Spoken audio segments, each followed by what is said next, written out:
खरं तर महाराष्ट्रामध्ये काल जो महाराष्ट्र शासनानं जो गव्हर्नमेंट रिझोल्युशन पारित केला, हा GR आरक्षणाची संरचना उद्ध्वस्त करणारा आहे.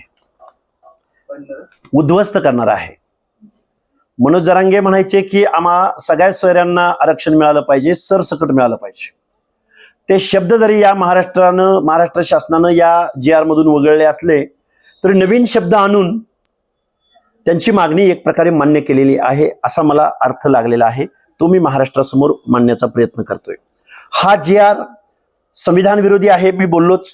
हा GR वेगवेगळ्या न्यायालयांच्या निर्णयांचा अवमान करणारा आणि उल्लंघन करणारा आहे. हा GR महाराष्ट्रातील सामाजिक न्यायाच्या प्रतीक्षेमध्ये असणाऱ्या ओबीसींचं आरक्षण संपवणारा आहे, आरक्षणाचं झोपडं उद्ध्वस्त करणारा आहे. आणि या GR द्वारे महाराष्ट्रातलं ओबीसीचं आरक्षण, जे